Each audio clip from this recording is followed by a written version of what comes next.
Desde Portugal nos habla Dylan Pereira, analista internacional, permanentemente en contacto con nosotros y buenos analistas como él nos citamos en Brújula Internacional. Precisamente hablábamos de la política de Estados Unidos, de la llegada del presidente Trump al poder y el tema económico y financiero, sobre todo los aranceles. ¿Qué nos dices? Así es, embajador, pues como en efecto se planteaba en la campaña de Donald Trump una política arancelaria similar a lo que se consideró en su momento como una guerra comercial, como lo sucedió en su primera administración, no solamente con China, sino que en este momento ha ampliado su objetivo a países fundamentales para la economía norteamericana, como es el caso de Estados Unidos y Canadá. Ya preveíamos en nuestros análisis previos a las elecciones que el Tratado de Libre Comercio entre Canadá, Estados Unidos y México iría a revisión porque precisamente a finales del próximo año se vence su mandato y pues requerirá una revisión. Y ya hemos visto una primera actitud de Donald Trump, no solamente de prometer incluso hasta 200% de aranceles a algunas mercancías críticas de China, como el caso de los vehículos eléctricos, en aras de promover una reindustrialización del sistema estadounidense, sino también aranceles en torno al 25% para productos provenientes de Canadá y de México, que ya ha tenido la respuesta, por ejemplo, de la presidenta mexicana, Claudia Sheinbaum, de imponer en contrapartida también aranceles a las importaciones provenientes de Estados Unidos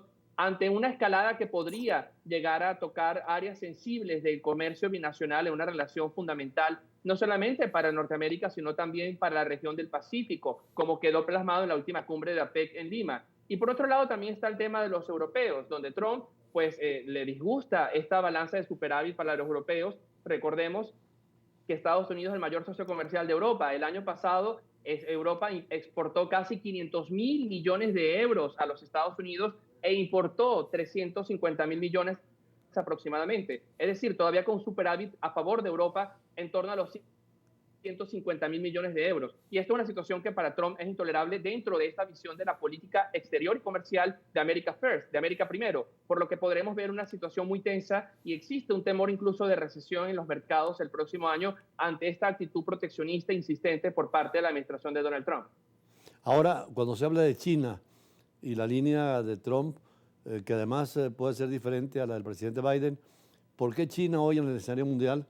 cuando los países de Asia estaban tan disminuidos y fueron potencias antes del colonialismo y ahora pareciera que han despertado no solamente China, sino la India particularmente? Así es, embajador. En la literatura se les conoce como el despertar de los gigantes de Oriente e incluso durante muchos años se especulaba sobre los milagros económicos que tenían economías del sudeste asiático llamadas los tigres de Oriente, como el caso de Singapur o el caso de Vietnam, que a pesar de en un primer momento haber enfrentado pues, las consecuencias de un dogmatismo en lo político, enfrascado en las teorías marxistas y de un comunismo político muy cerrado y proteccionista, pues se han expandido incorporando preceptos de libre mercado en sus propias economías y abierto al mundo, en un proceso de globalización que hoy ya representa que el comercio que pasa por el sudeste asiático, que cursa por parte de intermediarios chinos, alcanza casi el 45% del comercio global. China a día de hoy es la mayor economía de exportación del planeta. Por ello, preocupa en particular el efecto que pueda tener en las cadenas de valor, en las cadenas de suministro, una política arancelaria de alta escala. Sin embargo, Trump e incluso ya algunos gobiernos también dentro de Europa plantean la necesidad de esta política para fortalecer una imagen occidental y una capacidad de influencia occidental que se ha habido mermada ante la emergencia de esta nueva potencia. Pero lo cierto es que el mundo aparecía y apetece a precisamente encaminarse hacia una multipolaridad que permita una globalización amplia, abierta y que permita además reducir los grandes gaps del desarrollo centrados sobre todo en la desigualdad. Y de hecho, esa es una de las líneas que citaba el presidente Lula da Silva en su última conferencia en el G20 Río de Janeiro ante las 20 economías más fuertes del mundo, donde hoy naciones como China o la India tienen un puesto que es absolutamente innegable. Por cierto, nos llega una invitación extendida para ti del Movimiento Ecológico Mundial que va a reunirse en México a entregar un reconocimiento a la presidenta nueva de México por su trabajo en el ambiente y la ecología. Tú estás en Europa, pero va a ir una delegación venezolana formando parte por la preocupación ecológica que ahora tiene, también ya lo ha dicho, urgencia en América Latina. Pero aparte, quería preguntarte, porque estuviste en la Universidad Metropolitana, y hay una cátedra cuando se habla, por ejemplo, de China, que te referías ahora, al concepto teórico, teológico, inclusive religioso, de la cultura de China y la importancia que tiene Oriente frente a Occidente en ese caso, que justifica un poco el desarrollo que han tenido, como tú decías, Singapur, Corea, Japón y la propia China.